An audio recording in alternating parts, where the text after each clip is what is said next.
Storm charts pinned to his wall. Rain meant slips and slips meant fines, and he meant to beat them all. Before first light he laced his boots, while thunder split the sky. If I'm first down there when it breaks, he'd say the prize is mine. Through wind and hail and sideways rain, he'd race the cliff-top track, coat half zipped and hammer tight with a rucksack on his back. Waves still roaring from the night, foam across the sand. He charged the share like war begun, claiming broken land. First to the shore, first in line, chasing the storm's reward, racing the tide. The suggested equipment at this location is as follows: 1 heavy lump hammer, large geological chisels, 1 geological hammer, goggles or safety specs, gloves, some sturdy boots with ankle support, and some specimen bags for your finds. UK Fossils follows all laws and regulations regarding fossil hunting. In some of our videos we use hammers to extract fossils from rocks. These rocks are not part of the bedrock. They are ex situ rocks that have naturally broken away from the bedrock and are legal to collect under SSSI regulations. The geology at Eype is slightly different to Thornton Beacon. At Thornton Beacon, you have Cretaceous rocks at the top. But where the cliffs start towards the Eype end, this is missing. Instead, at the top of the cliff is the Downcliff clay member, followed by the Thornton Sands member. The formerly named Junction Bed, now called the Beacon Limestone, is where most of the ammonites come from, and this sits between the Downcliff clay member and the Thornton Sand member. Below this is the Downcliff Sands member, with finally at the bottom the Eype clay member. In the middle of this section is a number of nodules from the Eype nodule bed. Of particular interest to collectors is the Eype starfish bed, and this sits between the Thornton Sands and the Downcliff Sands member.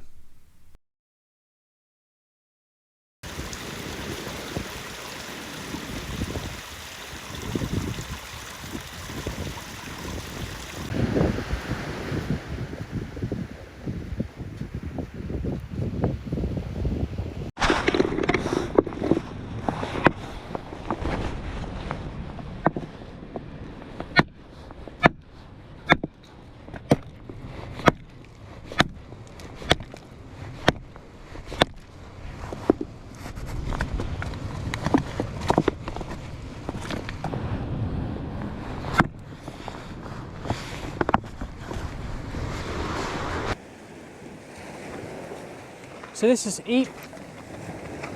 As you can see, it's very rocky and slippery, so it's not for everyone, this location. It's more of a specialist location.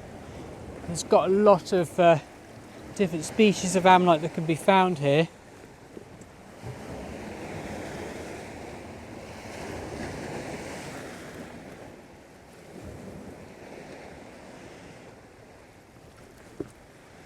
Some of the most interesting rocks here are actually part of the Beacon Limestone formation.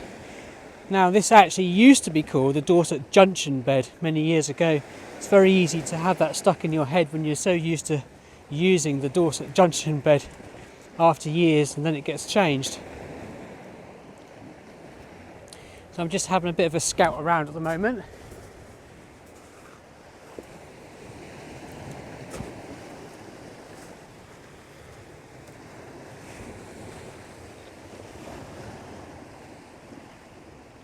One of the best ways to find ammonites here is to actually look for keels that are exposed in the rocks.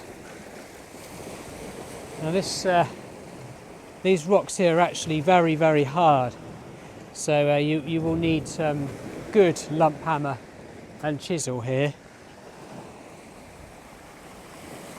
Lots of belemnites just down there.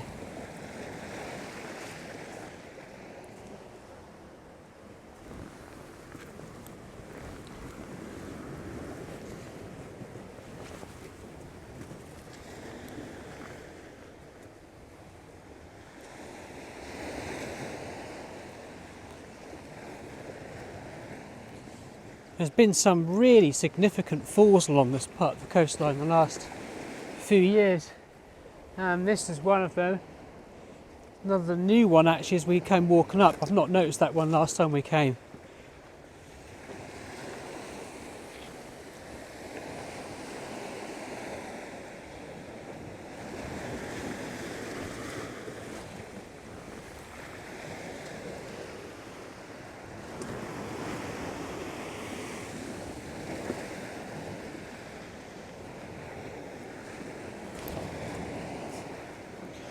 What I like to do is just scout around for a bit, get my bearings around, have a quick look, then I park my bag and start looking a bit more properly.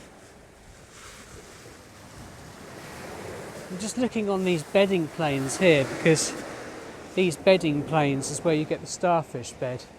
They're very hard to get out.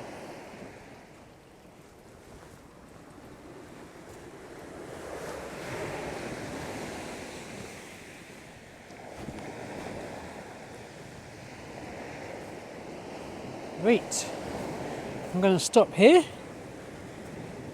I'm going to have a proper look around and just park my bag up. Bit of a broken or crushed belemnite in there. Looks like it would have been a pyrite one as well.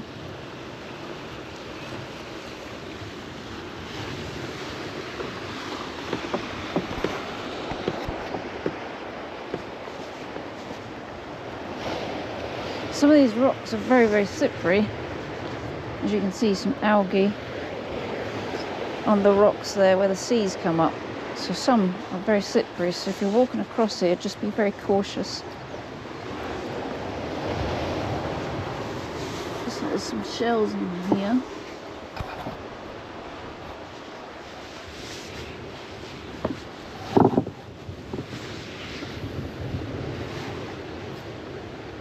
Imprint where they were. One there, one there. Could be several more in there.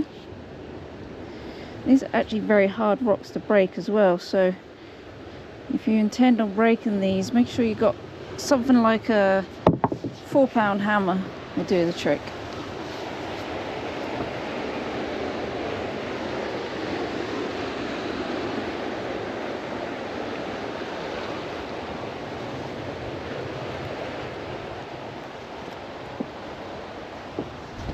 There's an ammonite down there. Just in there.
So I'm looking for these blocks that are very tightly compact with crinotes.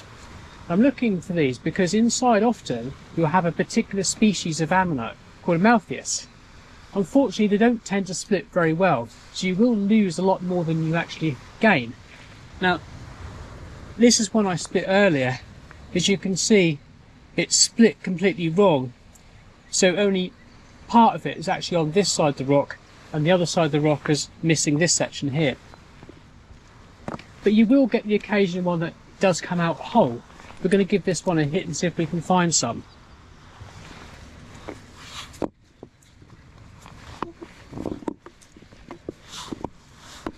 The other thing to note is that the ammonites can actually be in any orientation, which means that it's very difficult to get a clean split on them.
These nodules are far more common from the other side at Thornton Beacon.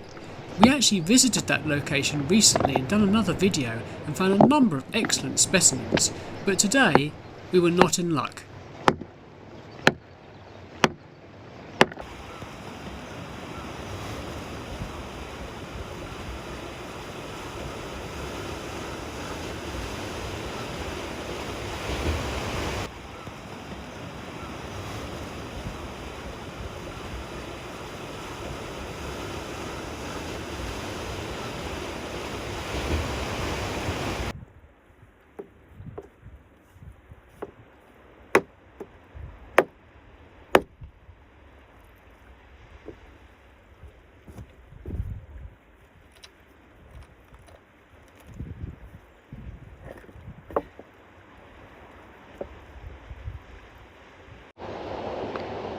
So just picked this up, walking across the boulders. There's rather a lot going on there. You've got lots of crinoid stars, crinoid stems. There's even an ammonite, the keel of an ammonite sticking out there as well. Ah, and little tiny ammonites as well.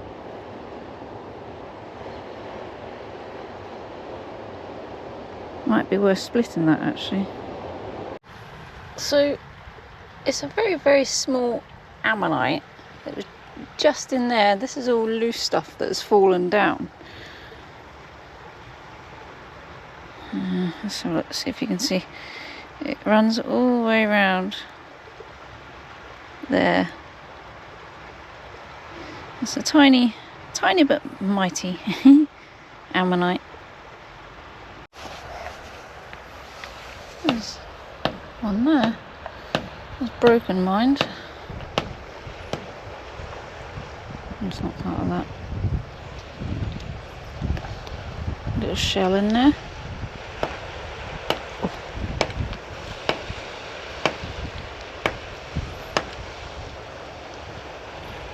And a partial ammonite. I just spotted in the Eype clay down here an ammonite sticking out. I don't know if I'm going to be able to get that out with my bare hands.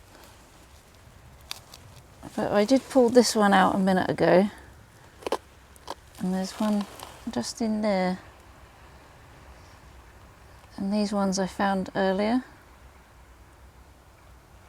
Oops, there's one there, and another one there.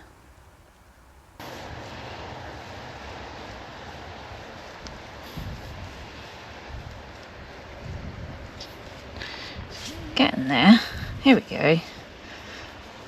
Hey. Oh, is there two in there? There is.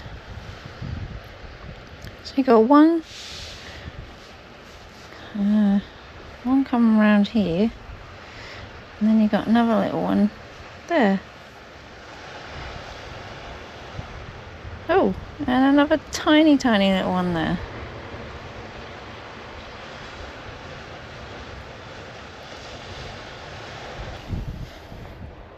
There's one just in there. Sadly, this part of the ammonite is worn away by the sea.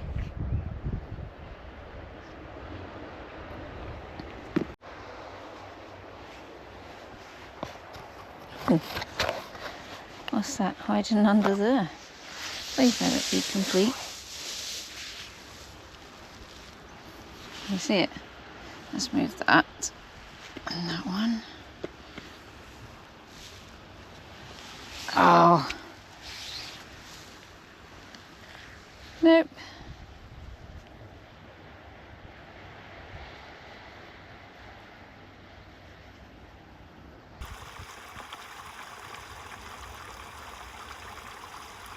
So I also picked up this earlier, which is a piece of frablicone.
We found lots of Amaltheus ammonites today loose in the clay, but there wasn't much else to be found from this side. There is, however, so much more that can be found from Eype, and here's a look at some of the fossils that you can find.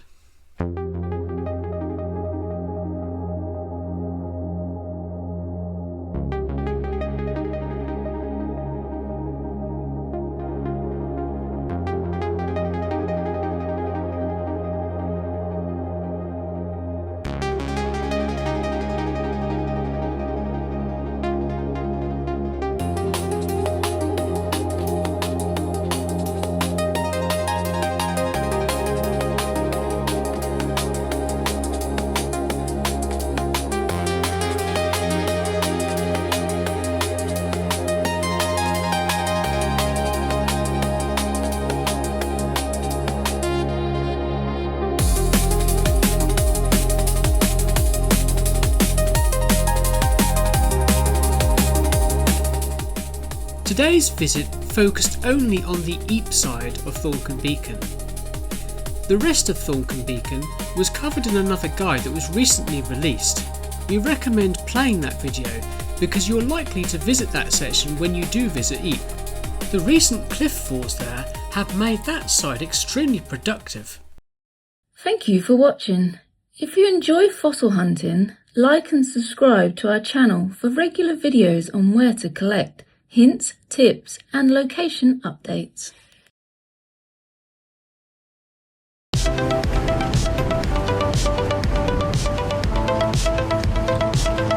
UK Fossils always collects responsibly and is proud to have created the Fossil Code, which helps educate others. We encourage you to read the Code of Conduct and guidelines on our website before going fossil hunting yourself. Safe and sensible collecting is always paramount. The information provided in our videos is for general guidance only. While we aim to ensure accuracy, UK Fossils cannot accept responsibility for any errors, omissions or actions taken based on this content. It is your responsibility to check local regulations and land access permissions before collecting.